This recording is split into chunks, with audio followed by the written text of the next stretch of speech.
Bom, pessoal, tudo bem aí?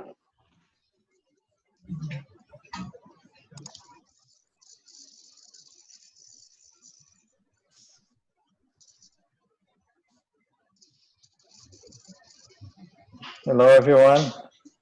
All good? Olá, Tudo bem? Como é que estão? tudo bem? E você? Tudo jóia. Eu só tô com o Márcio ali na outra linha. Eu já volto, tá? Tá bom, Esperar o povo chegar também. Obrigado, tá, pessoal? imagina.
Boa tarde aí, pessoal.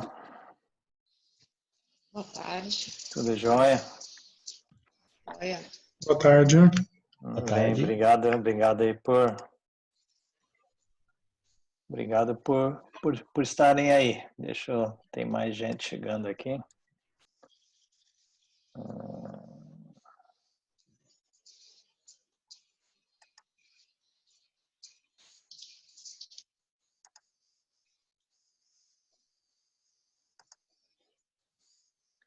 Interessante que o povo vai chegando, aí eles ficam na sala de espera. Aí eu tenho que clicar o botão para aceitar eles aqui. Eu pensei que eles entravam direto aqui. Vocês estão me escutando legal ou não? Sim. Sim.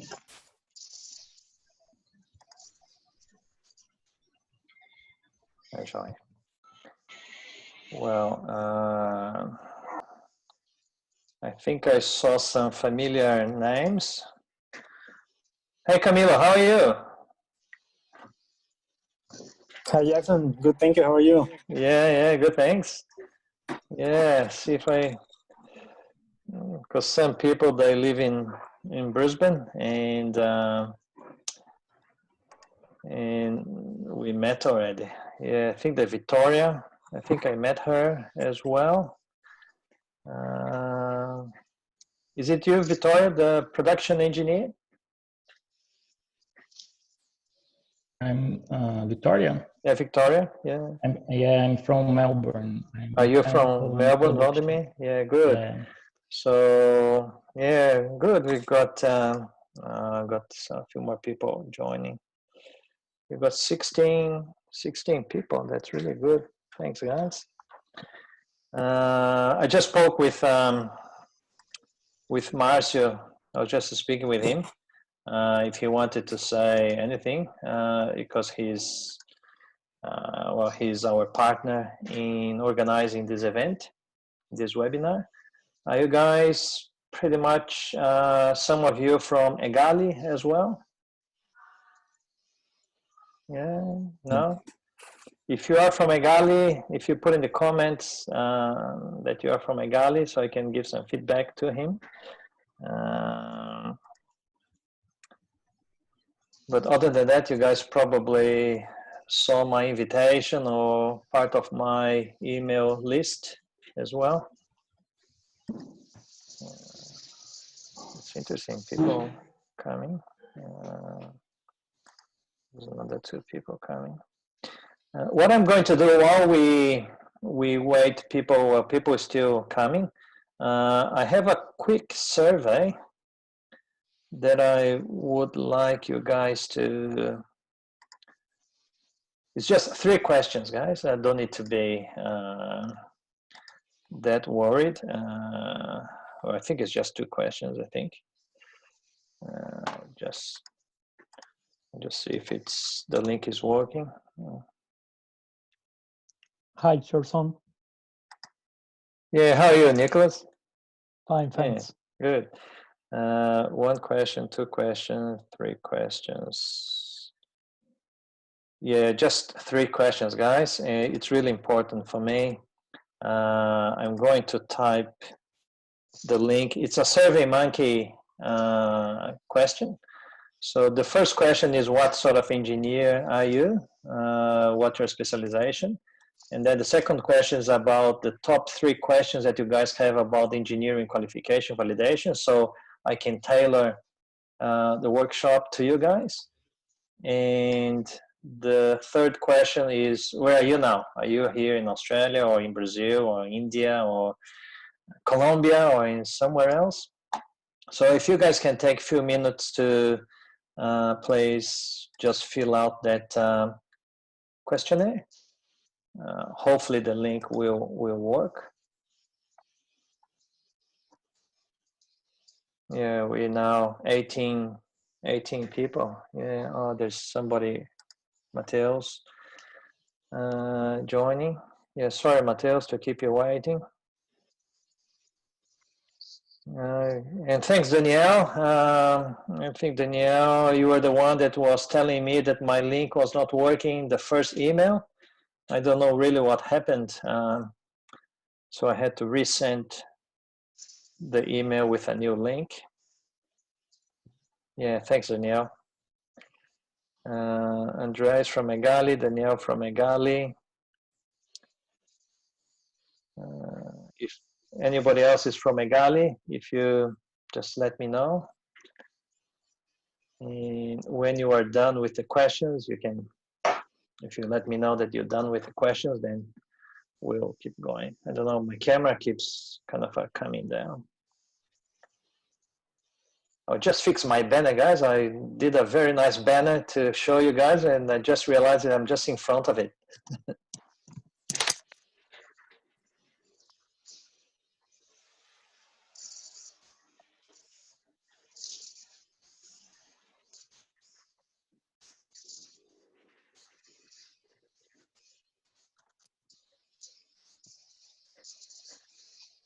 Looks better.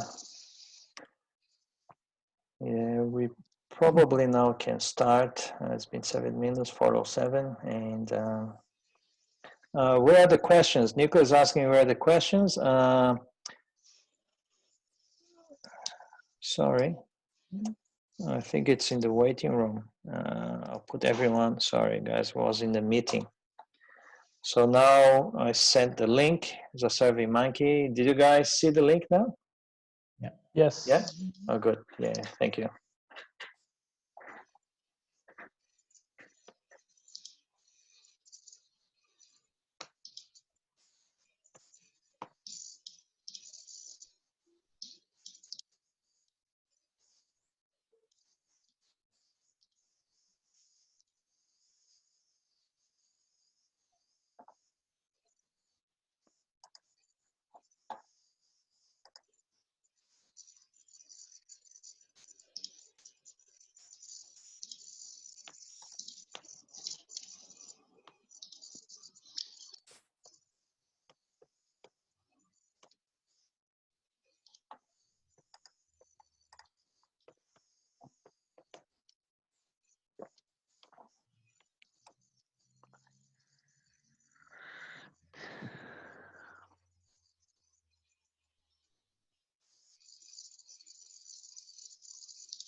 Sorry, guys. I just there's some people in Telegram that can't find the link. I will just put the link in Telegram.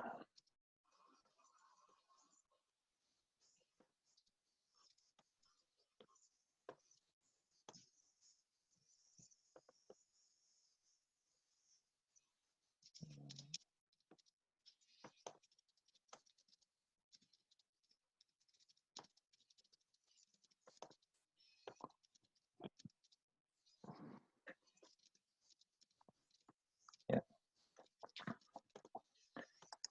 That's all. I'll refresh my Survey Monkey. Let's see what's coming here.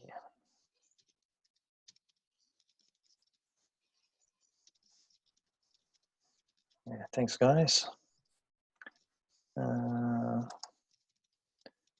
So just going to have a look at some of the questions.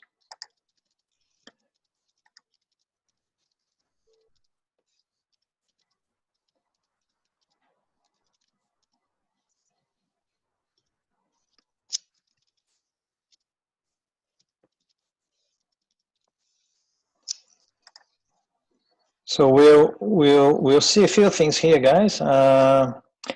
So you guys can look with me. I'm going to share my screen, and I believe that you'll be seeing my SurveyMonkey screen, I believe. So the first question, you majority civil engineers, mechanical engineers second, electrical engineers. That's interesting. Electronic, production, environmental, chemical, industrial. Yeah, other type of engineering. That's interesting. And then some of the questions, the top 3 questions. Let's have a look. Some of the questions, the responses. I'll pay for that. How long does it take? What do I need to do? Tips for writing career episodes. How much for the validation? Just want to start the process now. Tempo de processamento. HVAC. Experience in Colombia. Plan. Those are a bit old ones. I'll do the older ones. All right, and then where are you guys? Majority in Australia and Brazil, Philippines, India, Pakistan. That's interesting. Thank you very much, guys. Well, first I would like to thank you again in attending. And if you have any issues with the sound, just let me know.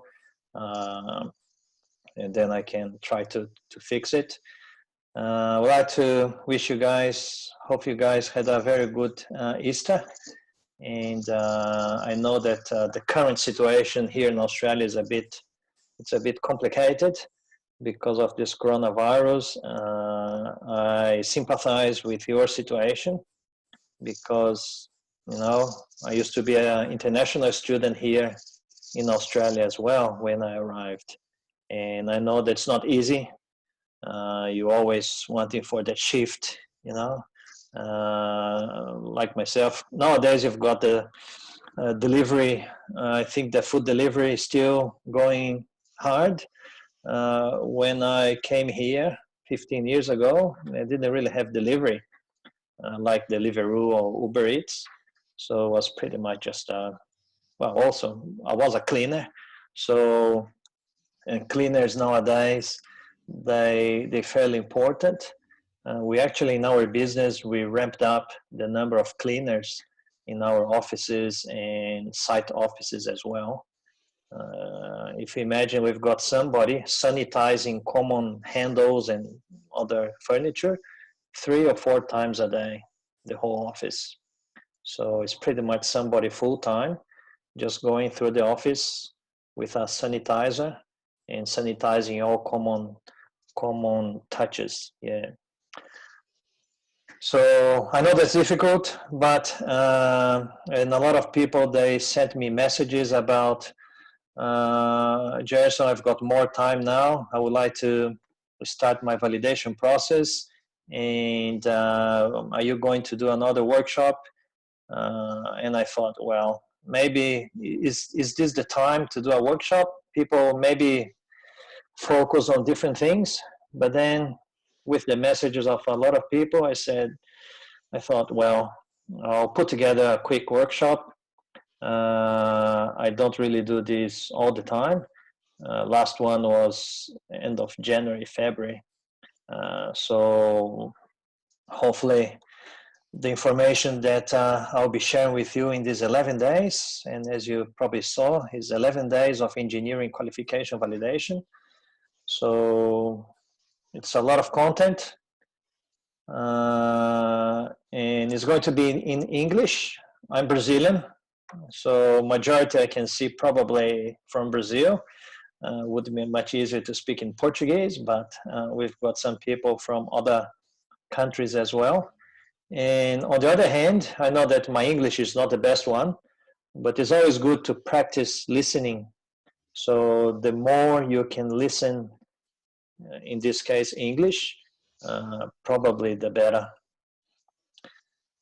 I've been here already 15 years, and I will never lose my accent. So I have my Brazilian accent, and I will always have my Brazilian accent.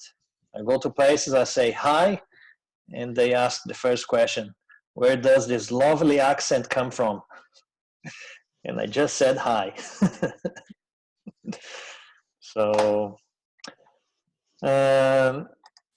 what I'm going to do, I prepared a quick presentation where I'm going to explain today, and today is just the first day of the 11 days. So there's going to be a lot of content in these 11 days. And I hope that after these 11 days, you will be able to fully understand the whole process, what you need to do, the documentation that you need to gather, the structure of your CDR application, the competency demonstration report. Well, I believe that majority of you guys will go to pathway number 6 now. I don't know if you know, but Engineers Australia released a new version of the booklet March last month.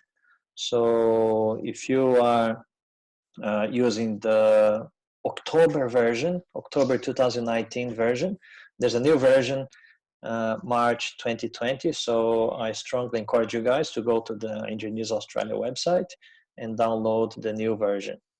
I'm in the process of kind of comparing what's the difference between the old version and this version. The only thing that I noticeably realized was that before they were talking about 5 pathways for the validation, and now they're talking about 6 pathways. So, but it doesn't really change. It doesn't really change the pathway of overseas qualification that are not recognized by Engineers Australia, which is the CDR. So I'm going to share my PowerPoint.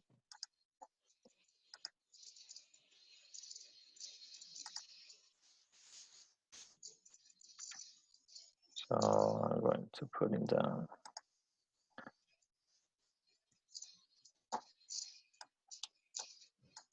Yeah.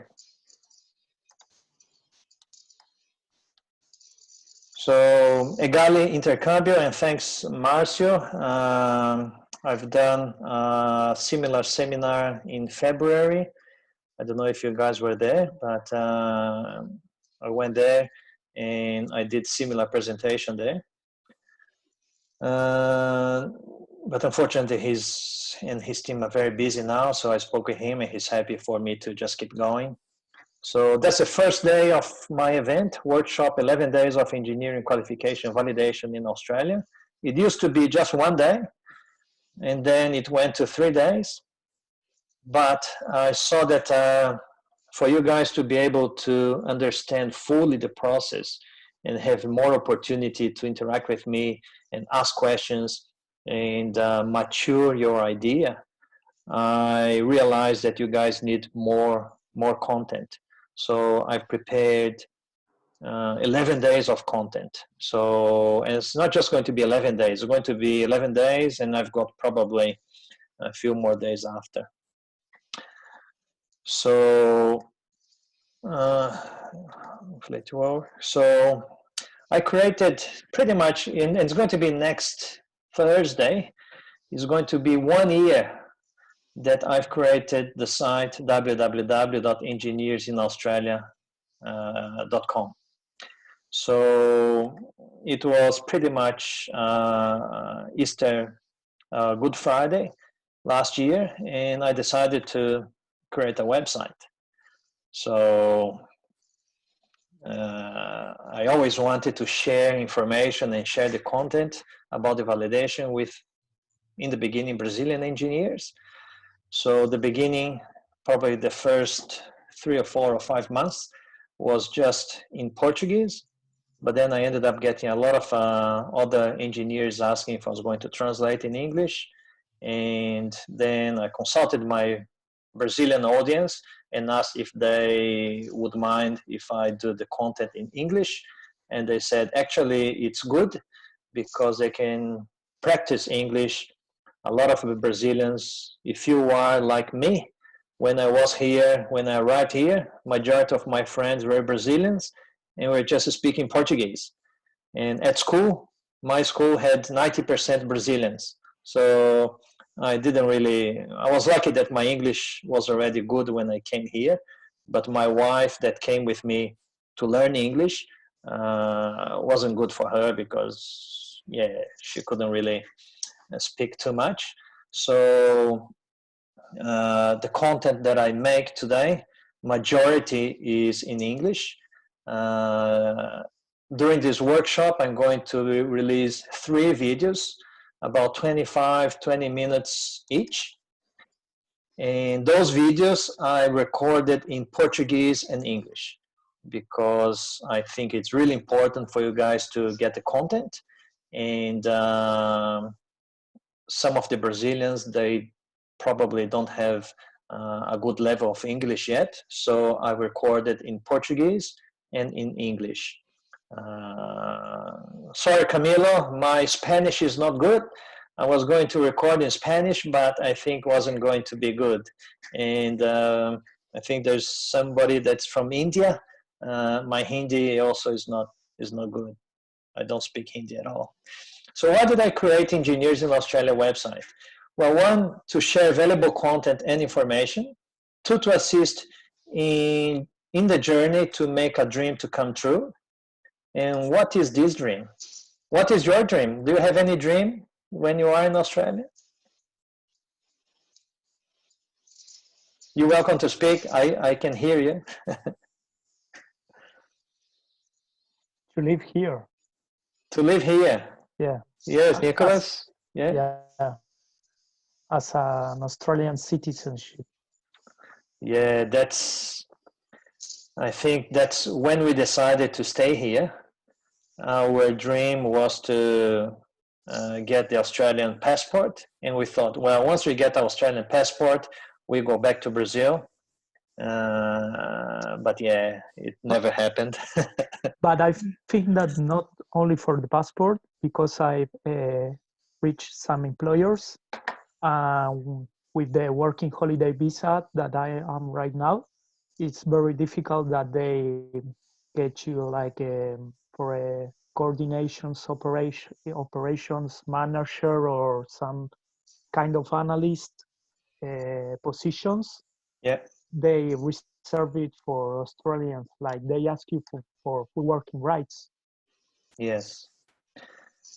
Yeah, and unfortunately, we left our countries. We left Brazil, we left Colombia, we left Chile, we left Mexico, we left India and Pakistan. Our mother country will always be our mother country.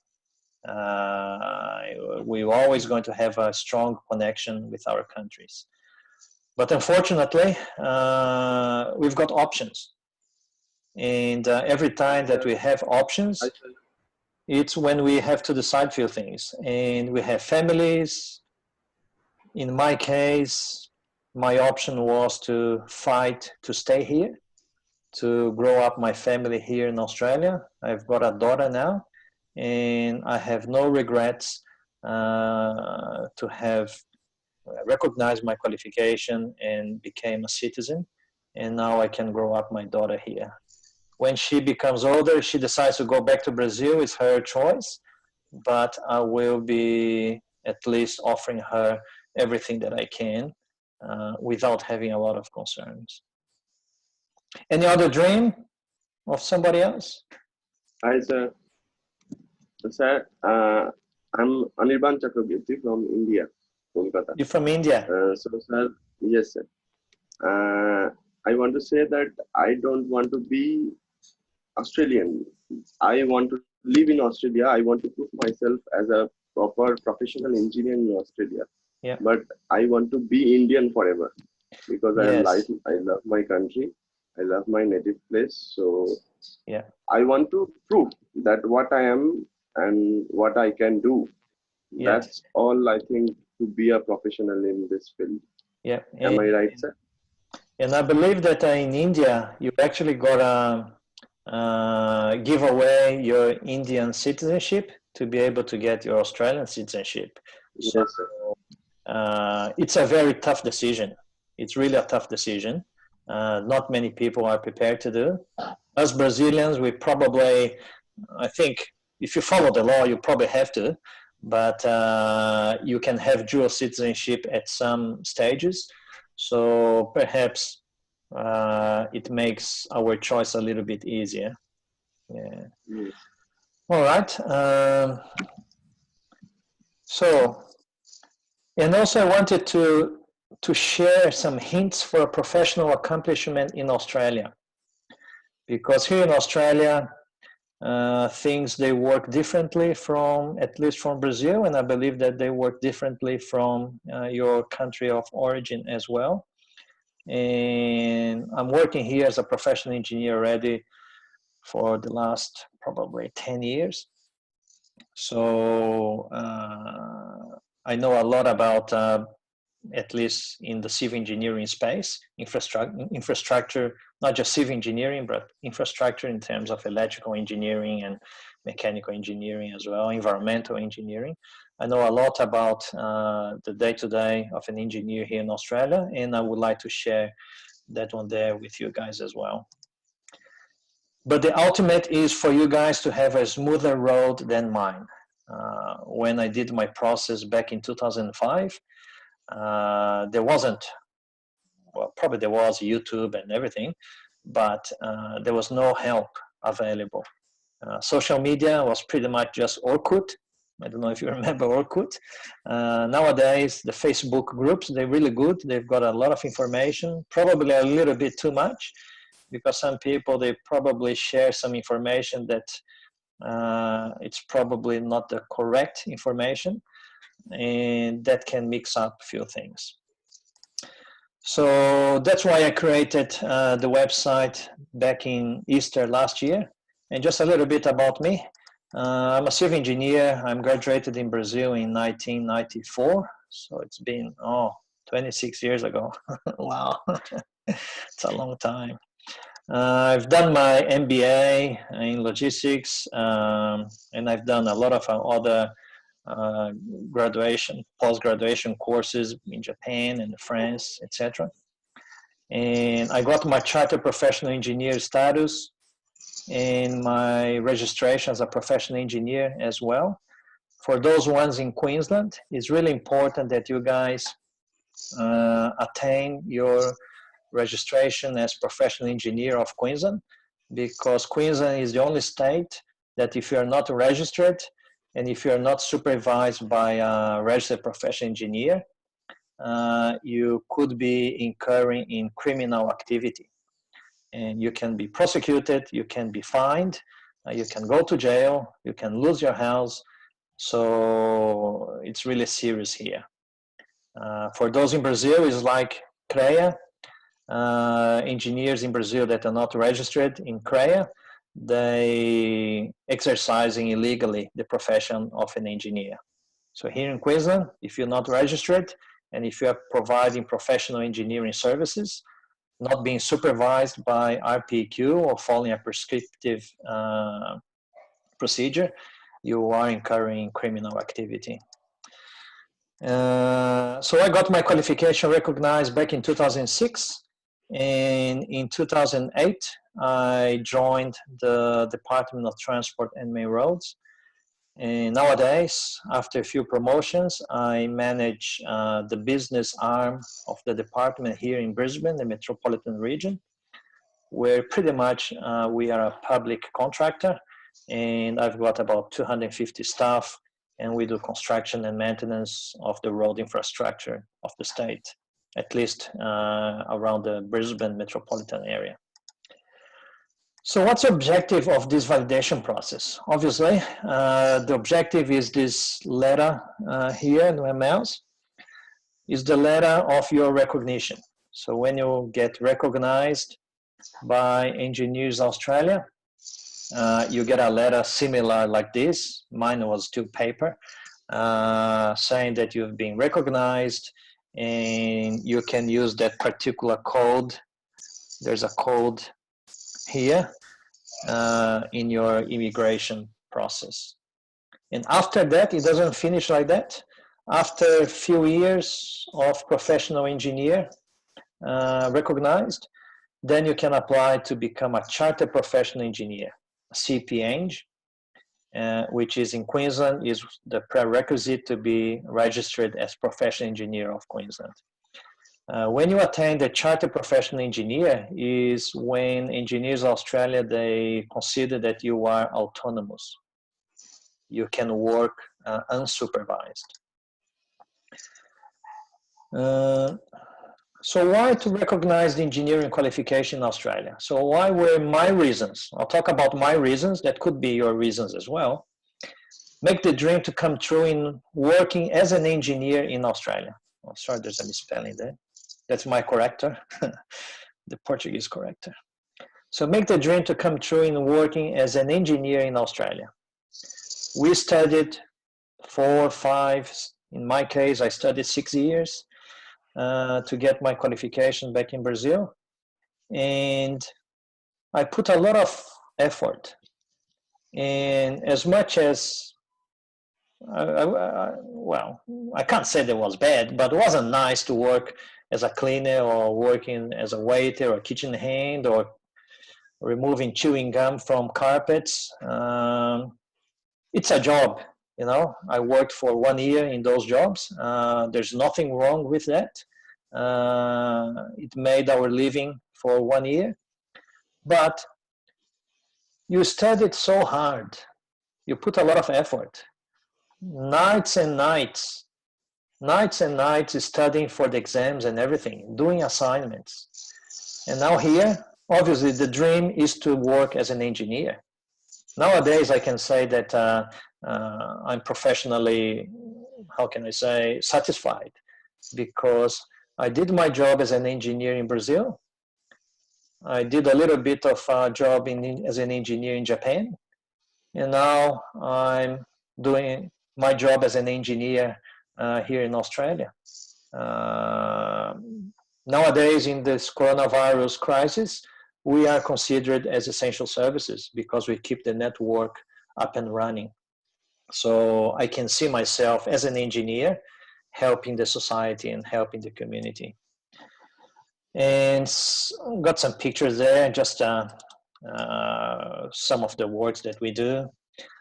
Some bridge, we rehabilitate the bridge as well. So there's a Captain Cook Bridge. Those in Brisbane, they know Captain Cook Bridge. When you go nearby the Captain Cook Bridge, if you see a very large steel platform underneath the bridge, that's us. We are doing maintenance on the bridge, and we just installed last week a 30 meters steel platform underneath the bridge. That platform alone weighs 31 tons. So, and from that platform, we're going to be doing a lot of work under the bridge. So I also would like to contribute to the engineering profession when I do the interviews with Engineers Australia, when I help you guys, engineers, other engineers to be validated. I'm contributing to engineering profession, obviously for my personal and professional development. And obviously being recognized is a prerequisite to the majority of the visas for you to be able to migrate to Australia. There are probably a few visas that you don't need to validate the qualification, but majority of them you do. And actually tomorrow I'm bringing a migration agent, Carlo Castriota, a Brazilian migration agent.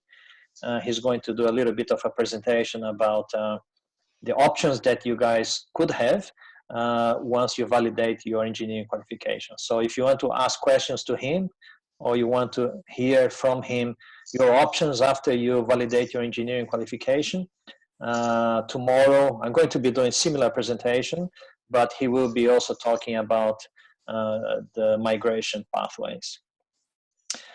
Obviously, beginning of a family transformation. When we are here in Australia, you can go everywhere. Well, not now, but you can go to Bali, you can go to all the Southeast Asia countries, Fiji, and all of those places are fairly affordable, which is not affordable when, if we were in Brazil, going to Fiji is just too expensive.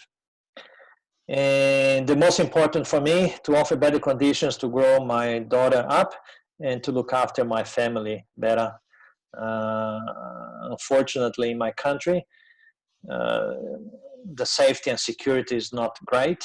And here you do things that at least myself in Brazil, I can't really see myself doing back in my country, unfortunately.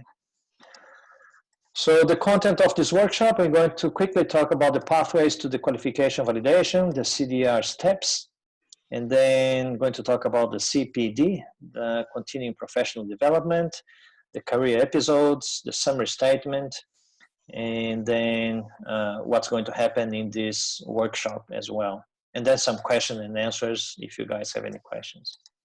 So just a little bit quickly about my social media there. If you haven't liked my Facebook page, please do so. Help my channel and my page to grow. You guys probably subscribe to my website, so you get my emails. It's very important to save my email address as favorites because it usually goes to the junk mail.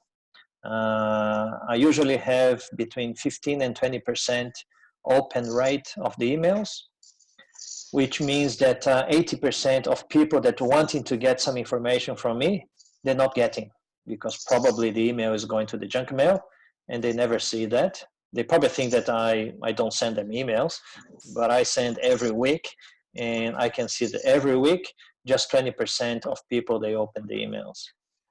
My YouTube channel, well, started with 0, now is 223 people subscribed. So if you haven't subscribed, this QR code is actually my YouTube channel. So if you want to take a picture and later on you subscribe to my channel, help my channel to reach more people. I don't know if you know, but I was doing some research, and social media, they've got algorithm that just because people, they like my page or they're part of a group, it doesn't really mean that my message goes to everybody. Each social media platform, they decide who gets the message or not. And Instagram, I'm trying to grow my Instagram. I've got now 400 and something followers. And I will have 3 live sessions in Instagram during the workshop. And you will be receiving some emails, one email on Sunday.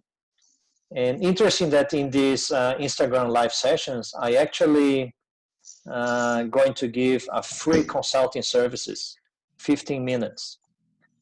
So if you guys have your particular case that you would like to discuss with me live on Instagram, you just need to be part of the live session. And then I think there is a button that you touch, and then you request to be part of the live session. So if you guys wanting to be part of the live session and expose your case so we can discuss about your case live, you will get pretty much 15 minutes of free consulting live. And your question can be question of somebody else. So I know some people, they're a bit shy, etc., but I'm also a shy person, and but I'm here live with you guys with another 21 people or 22 people. So the pathways of qualification validation, there are 5, now there are 6. I haven't updated this slide. So the first pathway is for those ones accredited by Engineers Australia. So if you've done your degree in Australia that is accredited, you can apply directly. The other 3 ones are part of the International Engineering Alliance, and there are 3 accords: the Washington Accord, Sydney Accord, and Dublin Accord. The first one is for professional engineers. The second one, Sydney Accord, is for technologists, engineering technologists. And the third one, the Dublin Accord, is for the engineering associates or technicians.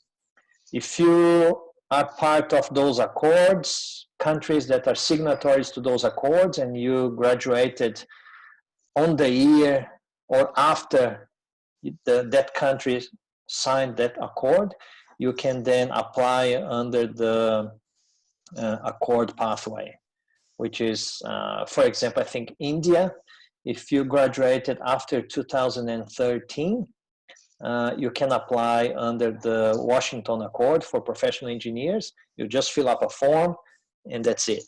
But if you graduated before that, it is like the majority of us, the Brazilians, the Chileans, Colombians, Mexicans, you gotta go to the CDR pathway. Brazil has just one University of the Federal University of Minas Gerais, which is under the Washington Accord for just one temporary visa. Not for the permanent visa, just for temporary.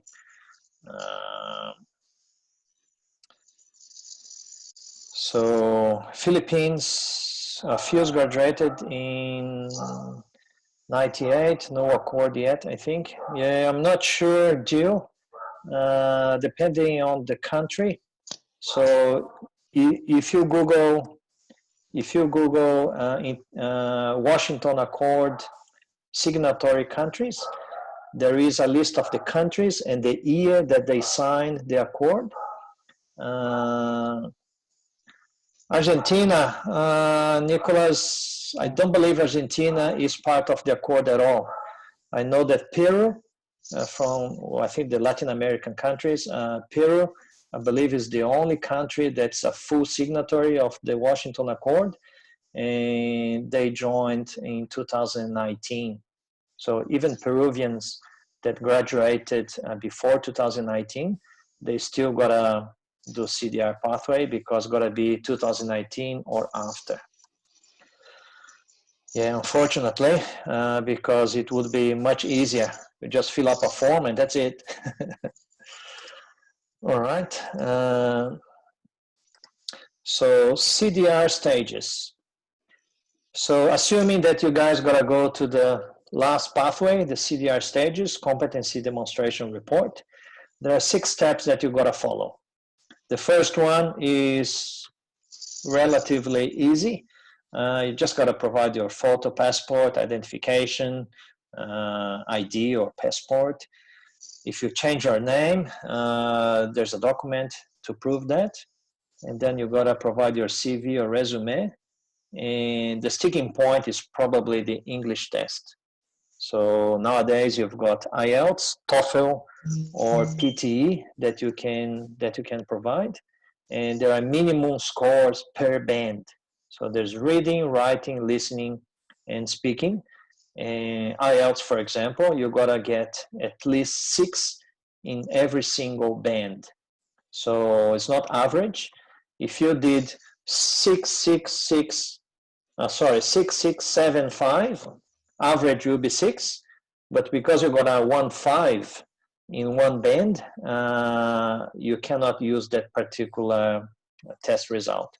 What you can do, you can apply for another IELTS test, and if you can get, let's say that speaking you got 5, and then you sit a second time, and then second time speaking you got a 6, but then you got a 5 in writing, you can actually combine the 2 as long as they are within the 2 years time. Engineers Australia, if you go to the Engineers Australia website, there is somewhere there in the frequently asked questions that they say that they may accept 2 tests to combine the 4 bands. But it's got to be the same test, IELTS and IELTS. You cannot do IELTS and then PTE, IELTS and TOEFL, or PTE and TOEFL, etc. Yeah, Nicholas saying Argentina is not there. Cambridge test is not considered, right? Well, according to the booklet, I believe that Cambridge is probably accepted by immigration, but I think that in the booklet, at least in the last version, it just says IELTS, TOEFL, and PTE. Nicholas say, I have Italian passport. Is there any problem in presenting it, or should I go with the Argentinian? Well, it doesn't really matter, Nicholas, because Engineers Australia is going to assess your qualification. So that's what they're going to assess. So if you present your Italian passport or your Argentinian passport, it doesn't matter for them as long as it proves your identity. What they want to know is your qualification. If you graduated in Argentina, they're going to base all their assessment on your Argentinian graduation. So once you do that, you're gonna nominate your preferred occupational category. They've got 3 categories: professional engineer, engineering technologist, and engineering associate. They've got also the engineering manager category, but that one there is just for migration purposes. If you get validated as an engineering manager, it does not mean that you can get membership of Engineers Australia, because engineering manager actually under the ANZ SCO occupational category is a manager category, is not an engineer category.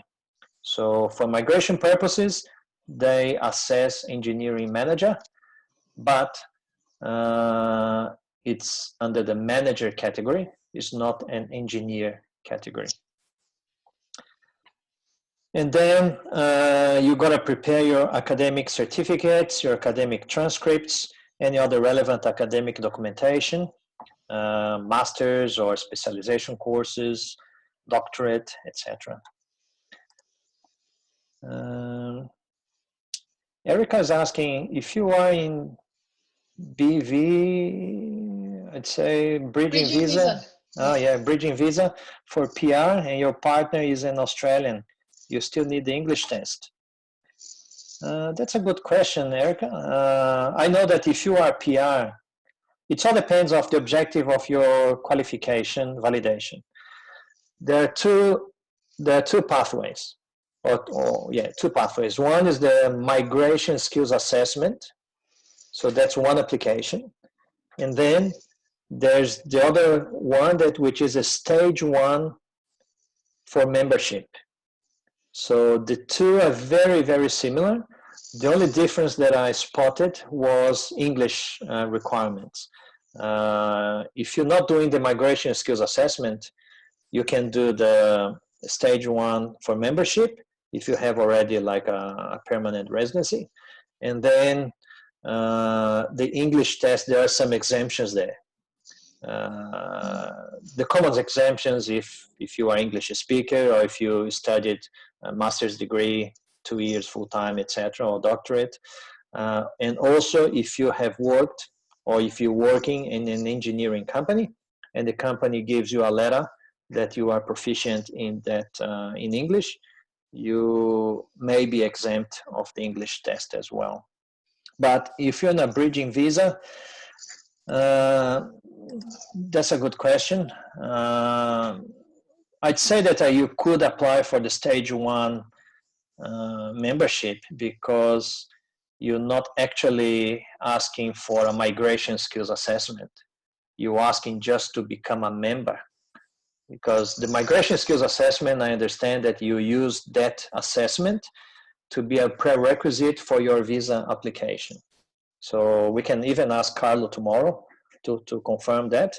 But because you are doing your permanent residency via a different pathway, you're not actually after the migration skills assessment. You're just after the assessment to become a member of Engineers Australia, looks like. So if you are here tomorrow, perhaps we can ask that to Carlo. And then after the education or academic evidences, there's the skilled employment evidences. So if you are using your work experience as part of your career episodes, or if you in your CV have demonstrated that you worked for more than 12 months as an engineer, you need to have a reference letter from your former company or your current company. And that letter has got to have few things in the letter. It's got to be obviously the company letterhead. It's got to have the contact details of the person signing that letter. It's got to have your details in terms of period, when you worked, your title, your main functions. If you can have the main projects that you worked for. So that's another piece of evidence for your skilled employment. Some people ask me questions about the RSEA, the relevant skilled employment assessment. I don't really do that because that's part of a migration thing, and I'm not an authorized migration agent, so I can't really comment on that. So it's pretty much a service that Engineers Australia, they do, that the Department of Home Affairs, they also do. But Engineers Australia, I believe that if you get a letter from Engineers Australia certifying that you've got this many years of experience, when it goes to the Department of Home Affairs, they'll just take that as face value and they will not question. That's my reading. Hi, Gerson. Can you hear me? Yes, Jill? Yeah, sorry. Actually, I'm sitting in behalf of my husband. He's the industrial engineer. Yeah. Joseph. He'll be attending like tomorrow because he's still at work. So how far back is the employment certificate that being asked? Well, your resume gotta have since you've graduated. So your resume gotta have, and the booklet says very clear that let's say, for example, I graduated in 1994.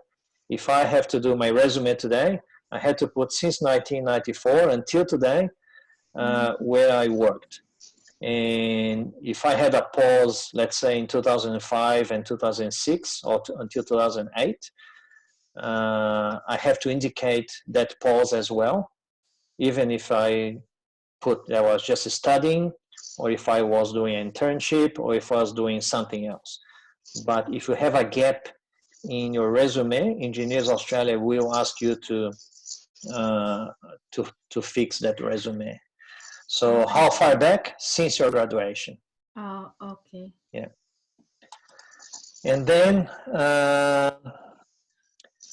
comes probably one of the most difficult part is the report. You got to prepare your CPD. The CPD is not that difficult, I'd say.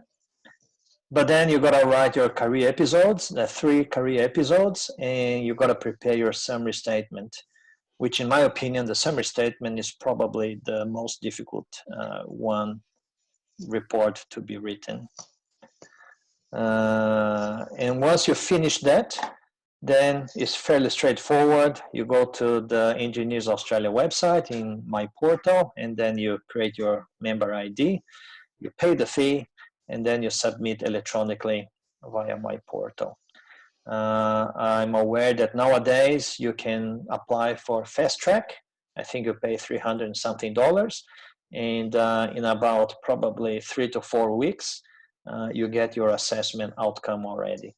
If you don't pay that fast track, some engineers that they tell me, they're saying that it's taking anything between 8 and 12 weeks, 2 to 3 months until you get your assessment outcome.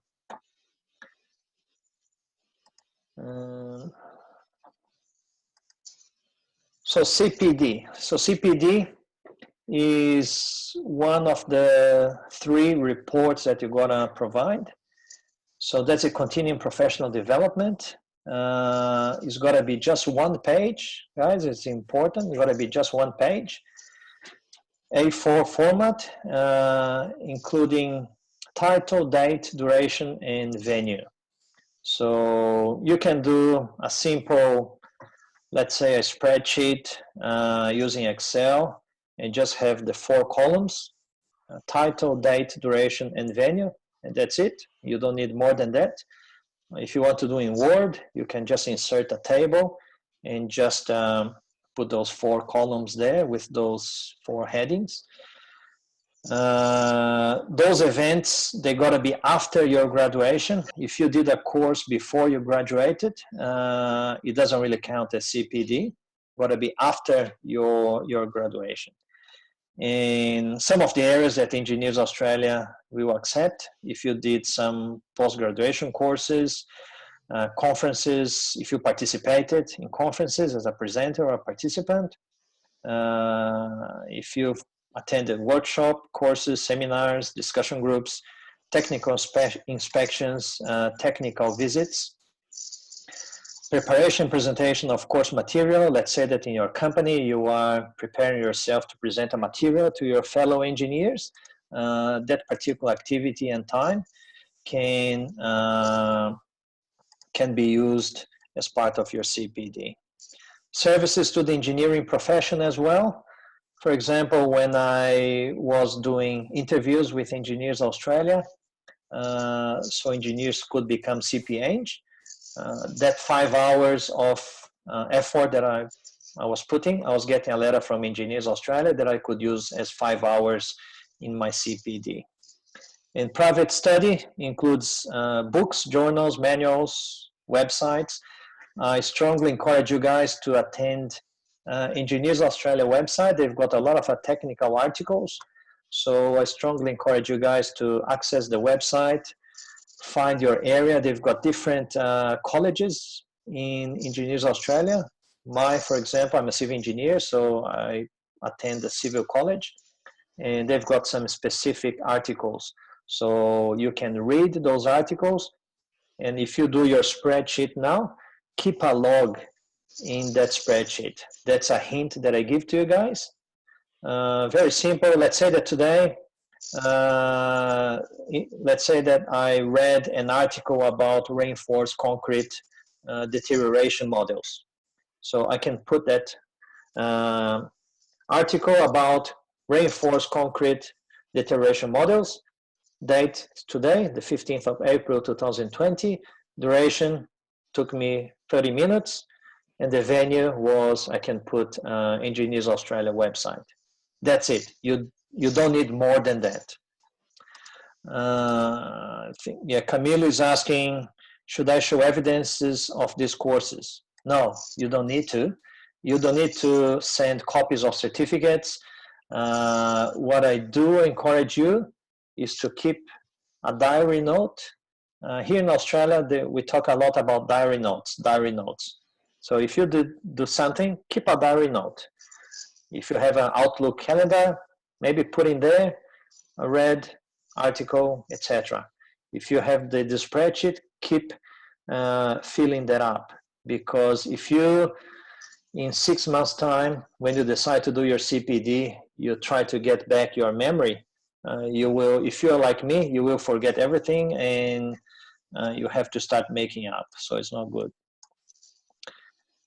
Camilo is also asking, is there any template for the reference letter?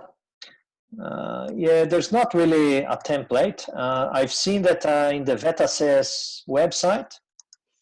The VETASES website, if you put in Google statement of service VETASES, I believe there is a Word document as a template.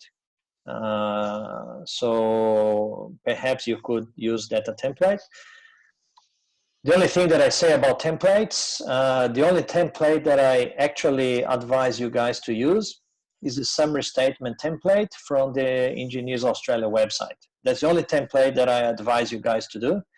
And I will talk later because why I say that. So the career episodes. You're gonna write 3 career episodes, and each career episode is an account of your, of your engineering education or work experience. Each career episode focuses upon a specific period of distinct aspect of engineering activity. Each career episode, 3 in total, must focus on a different period or aspect of engineering activity. That's pretty much from the booklet. What is important about the career episodes, which is not quite in the booklet, is how you're going to choose the experiences that you're going to write. That's probably one of the most important part, and a lot of engineers, they don't really think about it. What happens is that, let's say I'm a civil engineer, and a civil engineer in Brazil does probably different things that a civil engineer they do here in Australia. And Engineers Australia is going to assess your experience, your competencies, as it was here in Australia. So residential projects, for example. I did a lot of refurbishments, refurbished houses, refurbished shopping center, stores, etc. And I was working as a civil engineer doing that. If I use that experience here in Australia, Engineers Australia is not going to accept, because they do not really think that refurbishment of houses and refurbishment of shops, etc., is a professional engineer job. Here we've got builders, we've got architects that they do this, mainly builders. So they believe that if you did just that, you cannot demonstrate your competency as a professional engineer. So it's really, really important when you are looking at writing your career episodes, the content is fairly straightforward.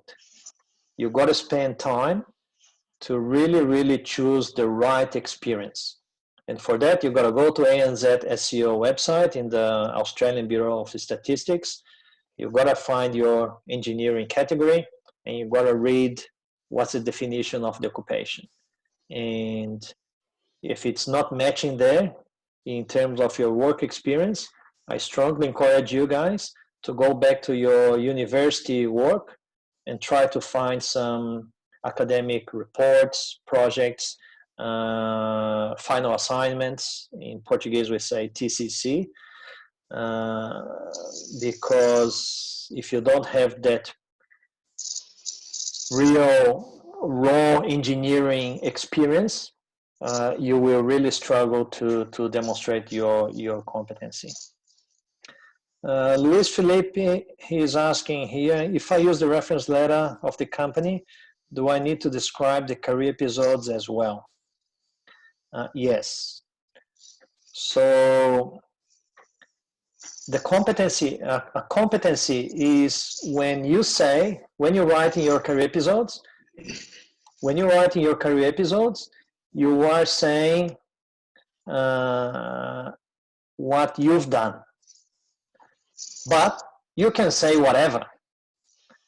So then it's got to be confirmed by a third party, by your supervisor. And the reference letter is this second piece of evidence. So the first piece of evidence is your qualification. So your certificate, you graduated, you got your diploma certificate. So that's one piece of evidence. The second piece of evidence is your career episodes, when you say yourself, I did this, I did that, etc. But then there's a third piece of evidence that's needed, which is a supervisor evidence. So the reference letter in this case is your supervisor evidence.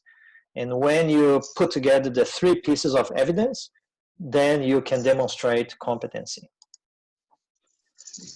So what else here? So according to the booklet, you may base your career episode upon an engineering task undertaken as part of your education program. So when you were studying, if you did some supervised internship, in Portuguese we say estágio supervisionado, sometimes that particular activity or period can be used in as your career episodes. if you had a subject in your academic graduation as design something, let's say that chemical engineers, they design the right mix to create a new product, for example.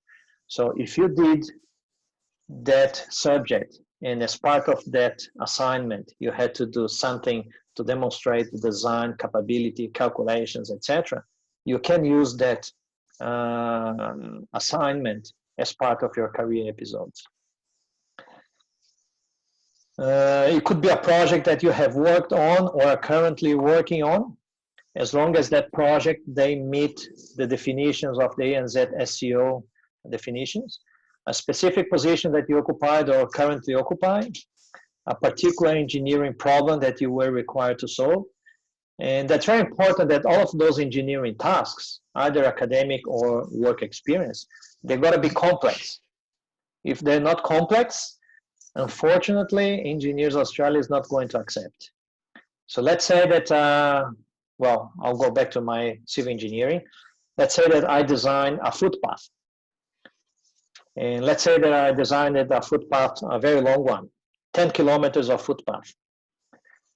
I can describe that as a career episode. It has a steel reinforcement. I had to do some calculation, thickness of the slab and everything, concrete mix. But you probably agree with me that it's not very complex. A footpath is a footpath.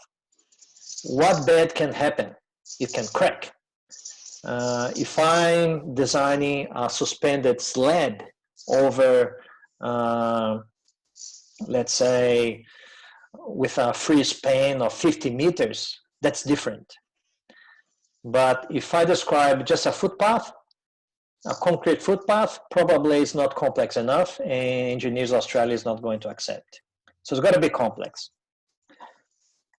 The career episodes, and this is very important, guys, pay attention to this slide because it's really, really important. I got messages and phone calls from engineers that I probably better not to have received. Career episodes must be based on work conducted personally by you and must be written entirely in your own words. Presenting work conducted by others as your own and or using other people's words, templates, career episodes, online sources, etc., is considered plagiarism and is a violation of Engineers Australia Code of Ethics. This carries significant penalties, including the rejection of the application, imposition of a 12-month ban, and or reporting your details to the Department of Home Affairs for further investigation and action. So you will see that I think in my last video, the third video, I actually got one part of the video that I talk about one engineer that called me, and I asked the person if I could share that WhatsApp message, and the person said yes. You will see that, and I'll explain the story of that person. That person was banned for 12 months because they found a few things that they probably, that person shouldn't really be having there. Camille is asking, what if 2 of the 3 career episodes are quite similar but are based on different projects? Could Engineers Australia reject one of them? Yeah, that's a very difficult question, Camilo, because each assessor will have their own criteria, their own interpretation. So as long as you can demonstrate all the 16 competencies, and I'm going to, it's the next slide about the summary statement. There are 16 competencies that you have to demonstrate. I'll talk more about when you're talking about the summary statement. So this red square here is in the booklet. It's a very big warning saying that if you do the wrong thing, they will catch you. They will catch you. When I was at university in 1992-3, the university had already plagiarism software. And nowadays, after 26 years, I'm pretty sure that the softwares are much more advanced. And if you copy things, if you ask somebody to write, I've seen some companies that they offer, you pay for them and they write everything for you. They even say that they give you a plagiarism-free report. But it's like you buying a fake product, and then you know that's fake, but then the seller gives you a certificate of authenticity. So you know that that certificate, it's worth nothing because it's fake anyway. So just be careful, guys. I'm not here to give you a lecture or anything, but the messages that I got from people that they got caught because pictures were copied from the internet, softwares that they said that they did but they didn't, and Engineers Australia will catch and you will be banned. So you can review the process, you probably will hire a lawyer, will spend a lot of money, etc., with no guarantee that it will work. It's not worthwhile, guys. The process is simple. I said simple, I didn't say that easy. It's simple. It's a step-by-step. But with a little bit of effort and a little bit of dedication, you guys will write by your own. You don't need anybody to write for you. You don't need to copy anything. In some Facebook groups, I see people sharing career episodes, and they even say, yeah, I'm sharing, but don't copy because of plagiarism. Even those ones, I strongly discourage you guys to read, because when you read, your brain will probably grab few things. And when you're writing yours, you may unintentionally could be writing similar things. And you could be accused of plagiarism. So, yeah. But you guys are adults, you know what you gotta do. If you want to do, you take the risk, it's your own risk. Summary statement. So as I said in the beginning, I think this is the most difficult document to be written. It's probably, well, it's not the longest. The career episodes, and I forgot to say, the career episodes, it's got to be each career episode a minimum of 1,000 words and a maximum of 2,500 words, each career episode. So there's a lot of pages to write in the career episodes. 3 career episodes, if you write 2,500 words, it's going to be 7,500 words, which is a fair amount of pages. But the summary statement is not easy. That's very difficult and complex, because when you read each of the competencies, have you guys read the competencies already? Yeah? Yes? No? Yes, I did. Yeah. So did you guys understand clearly what each competency means? Not really. It's quite, not really. it's quite hard to understand. It's quite confusing. What is the core in each of them? Yeah, what I found when I did mine, and because I didn't understand very much, I think I've written 5 or 6 career episodes, because I was writing one, and then when I was trying to match with the summary statement, I couldn't find competencies because I couldn't really understand what a competency was. So what saved me was that when I got my first professional job, I was working as a consultant and trainer. So I was actually delivering training in project management and business. And to be able to deliver training, I had to do my certificate 4 in training and assessment. And then was when I learned competencies and how to address competencies, because I had to assess the competencies of my students. So it kind of helped me a lot, because I then understood what a competency was, and then I could then match my experience with the competencies that were needed. So it's when I kind of managed to finish my writing pretty much. So 16 competencies to be addressed. For each competency, you need to number the paragraphs in the career episodes, and I'll explain a little bit further down the track. And you've got to list the reasons why you believe you have demonstrated that competency. And the summary statement, actually, the template is in the Engineers Australia website. And as I said before, that's the only template that I encourage you guys to use. So if you Google summary statement template Engineers Australia, it will give you, don't open the PDF, whatever, open the website, and then further down in the middle of the website, there is the option, a Word document with the summary statement. So use that one as your guide. And you just need to do one summary statement for the 3 career episodes. So a lot of engineers, they ask me, oh, Gerson, do I need to demonstrate all the 16 competencies in every single career episodes? Well, Engineers Australia, in the booklet, they don't ask that. They say that you can have one summary statement for the 3 career episodes. So it means that you can mix and match.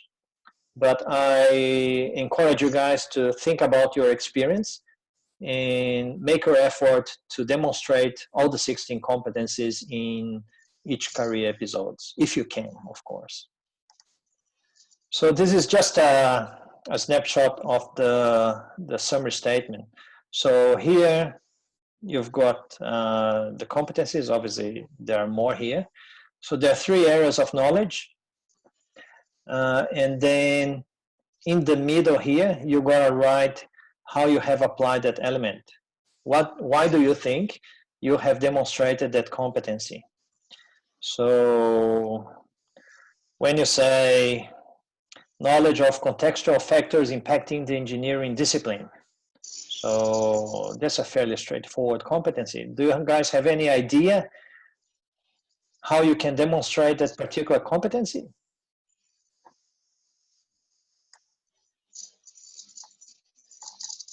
One particular example that you guys did that you can demonstrate knowledge of contextual factors impacting the engineering discipline. That's the easiest. No volunteers? Is basically like to refer to some of the codes or some of the bodies that, yeah, that you can consult to get some knowledge about it? Not quite.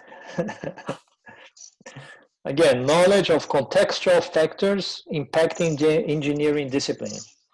So let's do this together so you can learn at least one. We need to understand what contextual factor is. So what do you think is contextual factor? Contextual factor does it means like the environment that you are working on. Yes. For example, if you're working on I used to work in a food factory in José Batista Sobrinho, JBS from Brazil. It was a big slaughterhouse that we produce food and meat derived products like hamburgers, sausages. The contextual factor has to be with maybe the economy of the country that where the factory was in. You mean like that? Could be? It could be. So, for example, nowadays, with all of this crisis, as I said before, we are doing a lot of essential services. And we do bridge maintenance and servicing. And because we now have to do a little bit more because of it's dry season, we got to take advantage of the dry season, so we increase the servicing now. What we did, we ended up engaging people that were displaced by the COVID-19, and then we engaged as a labor hire. So for us to implement and deliver the servicing of the bridges, I've considered the economic and social crisis caused by the COVID-19, and in my recruitment process of labor, I prioritized people that were displaced by the COVID-19. So I consider the contextual factors. In this case, is to deliver my engineering job. I took into account the economic and social crisis, and I prioritized that. So that could be one example. Another example of contextual factors is about safety management, for example, environmental management, fostering the local economy, fostering the local employment, consulting with the government. So there are a few things that can be contextual factors. So these are the things that potentially you could be using as part of that particular competency. But you have to list like items of them and explain it. How did they relate with your Yes, in your career episode, you will be writing like a dissertation, but then in the summary statement, you just put a statement. I considered the displaced employees from the COVID-19 to increase my labor force to deliver bridge servicing, for example. So I can just put that statement, and then all the details will be in the middle of the career episodes. Okay. Yeah. So that's just one example. And as I said, this is an easy example. There are a few ones there that are really, really difficult. So, all right, so yeah, that's right. You have to list the 16 of them. Yes, I'll go back to the table. So this table here, Nicholas, and others, here is where in this one here, you gotta put all the evidences that you believe you are addressing this competency. And this can be lots. This can be 1, 2, 3, 4, 5, 6, 7. Yeah. So because in your career episodes, there will be in different parts of your career episodes, you will have a lot of experiences that you can use in this one. So if you list a lot of experiences here, it means that in this column, you will have a lot of numbers because those numbers will refer to the paragraphs. Yeah. Yeah. So the summary statement is then the third report of the CDR. So CPD is the first one. The career episodes are the second report. And the third report is the summary statement. So all up you have 5 reports. 1 for summary, 3 for career episodes, and 1 for the summary statement.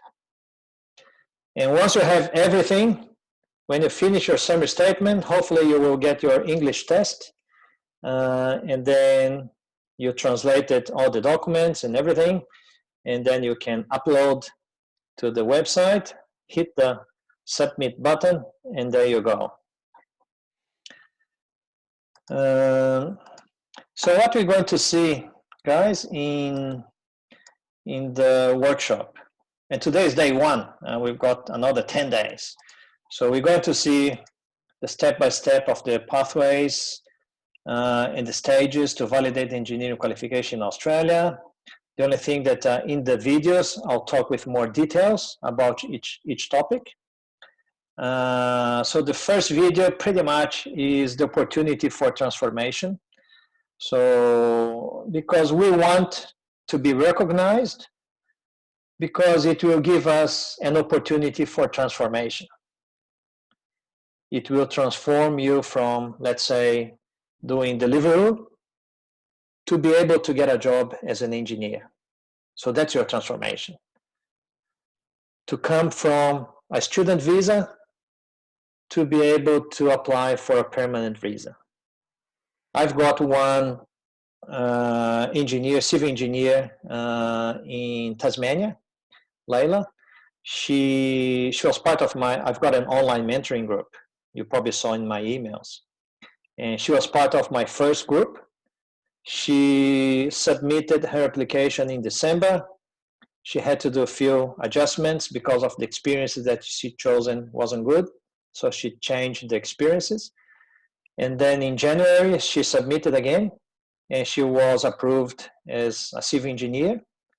And then she applied in February for a regional visa, whatever. And she let me know that she was granted the visa last month.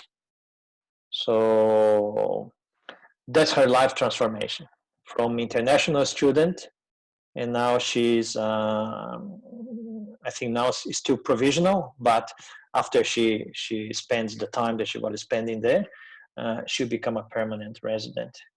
So that's a transformation. And I'm going to talk about, in the second video, the top 7 questions about the validation process, the top 7 mistakes while people, they prepare their CDR. I'm going to give 6 practical examples of the continuing professional development. I'm also going to talk in the second video, what if you were, or if you are self-employed? Because a lot of people, they're self-employed. They were not employed by a company. They're self-employed. What they need to do to demonstrate their experiences and reference letter and etc. And then in the video number 3, I'm going to talk about the career episode format and how to better choose the experiences. And, self-employed, the risks of plagiarism, and what's a summary statement, and the revision process in case that the application is not approved by Engineers Australia. So if you guys probably registered already to the workshop, but if you're not, you can take a picture of this QR code, and then you can register yourself, so you can get my emails of the workshop pretty much every day. Between now and Saturday the 25th, I'm going to be sending you guys every day an email, because it's 11 days of engineering qualification workshop. Every day we have an event, so which means that every day I'm going to be sending you guys an email. There will be 3 videos sent to your email address, so that's why it's really important for you guys, 1, to save my email address as favorites, and 2, are you guys part of my Telegram group already? Yeah? Yeah, Jason, what's Telegram? Well, Telegram is like WhatsApp, but the difference between Telegram and WhatsApp is the same group as Facebook and Instagram. And Facebook, Instagram, and WhatsApp, they all have algorithms. So it means that if I send a message, it doesn't really go to everybody. For example, my page, 1,400 people like my page, but it doesn't mean that when I post something, it will go to everybody. Facebook will choose who they will distribute the post. Same thing with WhatsApp. So that's why I created Telegram group. The Telegram group, when I send a message or a post or a video, it goes to everybody. So you then decide if you want to open or not.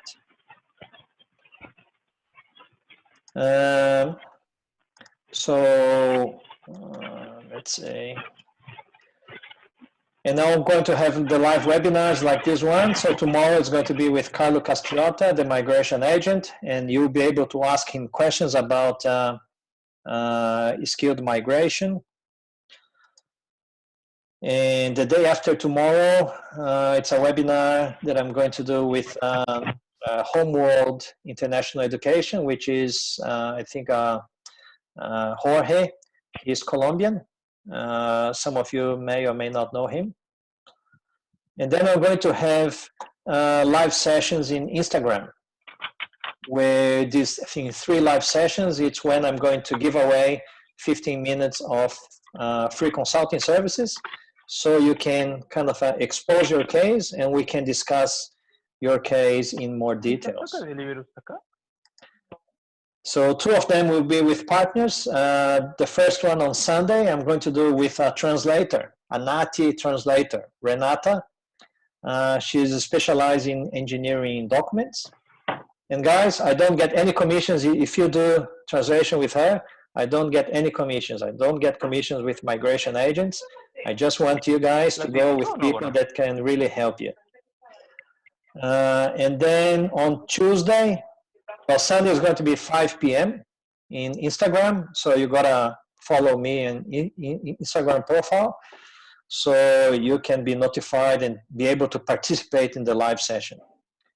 So Sunday, 5 p.m. with Renata, the NATI translator. And then on Tuesday, I'm going to have the second live session on Instagram with Juan Cross from Cross Migration. He's going to be talking about skills migration, and you can ask him questions as well. And then the third live session will be actually on Thursday,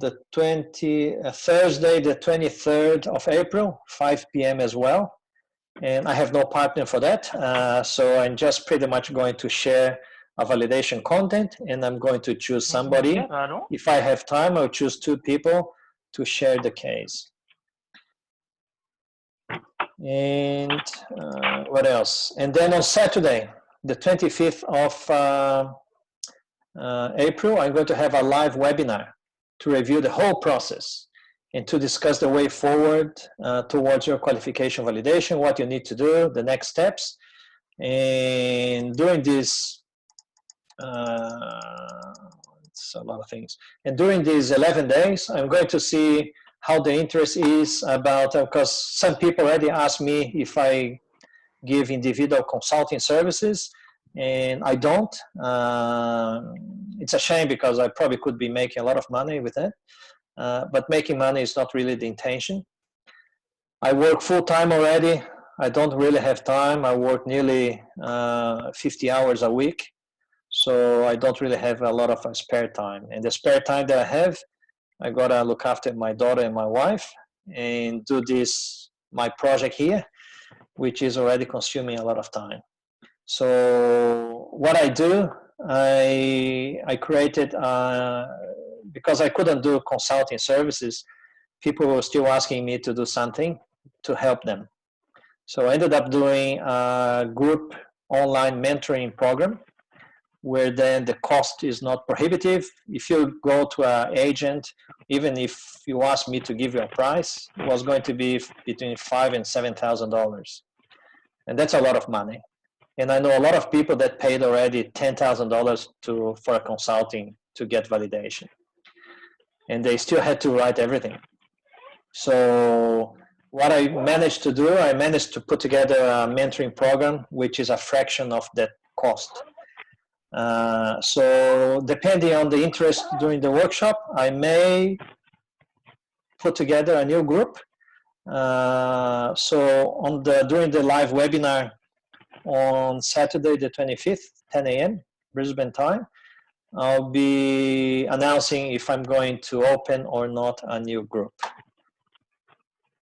So that's the whole calendar. I believe that you guys already got the email with the whole calendar, so please make sure that you check the calendar and you check your email. I'm going to be sending pretty much with a couple of hours in advance, just a reminder of the event. And if you want to chat with me, if you want to send me a question, whatever, if you watched a video, there's actually a comment underneath the video there when I release the video. If you want to put comments in there, you're more than welcome to do that. I'm going to publish a few videos in the Migration Skills Assessment group in Facebook. So if you're not part of the Facebook group Migration Skills Assessment, please join us in there. If you receive my email, there is actually a link in my email to join that group. Or Telegram, I'm going to put a lot of things in Telegram as well. Make sure that you activate the notifications in Telegram so you know when I'm, and this is the QR code for the Telegram. So if you're not part of the Telegram, you can take a picture and then you can access later on with that QR code. And also as a bonus for you guys, for your patience, hour and a half, guys. Oh, thank you very much. I've written an ebook, 10 challenges that majority of overseas engineers face when they arrive in Australia. Well, those are the 10 challenges that I faced. I talk about the visa, I talk about the decision to migrate, I talk about the workplace health and safety, environmental management, and a few other things. Recruitment, overqualified. If you are overqualified, I talk about the recruitment process as well. It's free, you can download. I've got the Portuguese version and the English version. Feel free to download. If you want to send the link to somebody else, you can. So, but if you are already registered to my website, you probably receive my welcome email. In that email, there is the link to download the PDF already. And that's, I think, pretty much it that I had for today. So, any particular question, guys, that you have? Any comments, any feedback?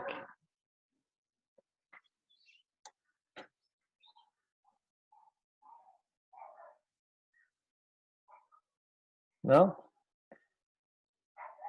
Well, yeah. Question? Yeah, Vinny. Okay. Well, my question is related more for the chartered qualification for the engineer in Australia. Yeah. Well, how long, when I have my my degree recognized and everything, how long I need to wait to apply for the chartered qualification? Well, that's a good question, Vinny. Engineers Australia, they say that they usually consider that you're going to have 3 years of experience. But that experience doesn't really need to be Australian experience. So if you have an overseas experience, they may consider that experience. Why do I say may? It's because what I was saying in the beginning, some of the experiences that an engineer has in their own country may not be equivalent to the experience that they consider as a professional engineer here in Australia. So there is a process to go to get your CPH, but the important things to know about the things in Australia is about workplace health and safety legislation, environmental management legislation. You've got to make sure that you read and memorize pretty much the Code of Ethics of Engineers Australia. You know about the local standards. So if you, what sort of engineer are you, Vinny? Electrical. You're an electrical engineer. Yeah. So you got to be at least familiarized with the electrical standards here in Australia, because there are a few things that are different.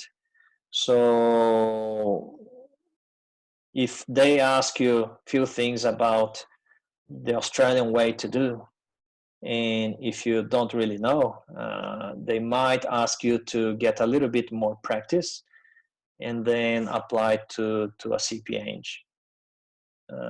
I had, in my interviews when I was interviewing engineers to become CPH, there were a few engineers that they were overseas, well, majority of them, and they were there 10 years experience, and they didn't pass because they freshly arrived in Australia. They didn't bother to study. They didn't bother to get them updated with the standards here in Australia. And the assessor was asking questions. We were asking questions. and they couldn't answer because they didn't know much. So we're not asking you, and Engineers Australia is not going to ask you to demonstrate and prove work experience here, but you got to at least demonstrate that you had initiative to learn a little bit of the standards, the legislation, because it's very serious. When you make somebody CPeng, if I'm in the panel, I'm signing that you can be an autonomous engineer. You don't need to be supervised as by a CPeng. If you know nothing about the workplace health and safety legislation in Australia, that's going to be very difficult for me to sign that document,